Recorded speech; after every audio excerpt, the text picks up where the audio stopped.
রসুল পাক সাল্লাল্লাহু তাআলা আলাইহি ওয়াসাল্লামের জামানার ছোট একটি ঘটনা বলে আমি শেষ করে দিব।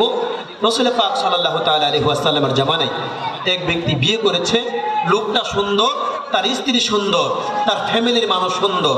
ওই ব্যক্তি বিয়ে করার পরে 6 মাস অথবা 7 মাস পরে ওই ব্যক্তি বলতেছেন যে আমি কি করব, আমি বিদেশ চলে যাব, আমি প্রবাসে চলে যাব, আমার যে সন্তান হবে তুমি সুন্দর একটা নাম রাখবা, 2 বছর অথবা 3 বছর পরে আমি বাড়িতে আসার পরে আমি আমার সন্তানকে যেন দেখতে পারি, আল্লাহ পাক রব্বুল আলামিন যেন আমাকে সেই তৌফিক দান করে। এই কথা বলে ওই ব্যক্তি চলে গেলেন বিদেশে। এই দিক দিয়ে তার একটা সন্তান 10 মাস 10 দিন পরে একটি সন্তান দুনিয়াতে আসছে, ফুটফুটে একটি কালো সন্তান, এমন কালো সন্তান যেই কালো সন্তান ওই ব্যক্তির জীবনও কোনোদিন দেখে নাই, এমন একটি কালো সন্তান তার জন্ম হয়ে গেল।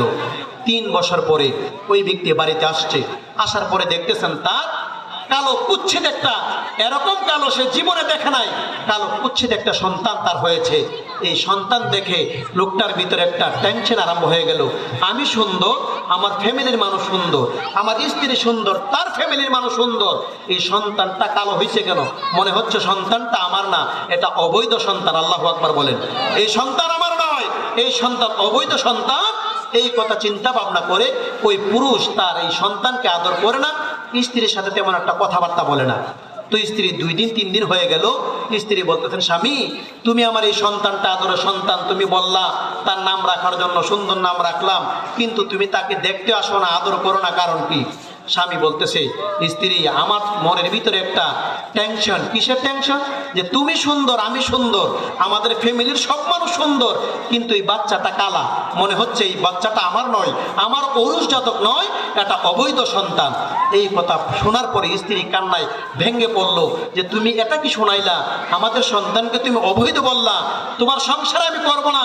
তবে আমি একটা জিনিস তোমাকে বলতে চাই, এই সন্তানটা অবৈধ না বৈধ, এই জিনিসটা যতক্ষণ প্রমাণ না হবে ততক্ষণ পর্যন্ত আমি তোমার সাথে কথা বলবো না। 1450 বছর পূর্বের ঘটনা। ওই সময় ডিএন পরীক্ষার সিস্টেম ছিল না, কিভাবে করবে?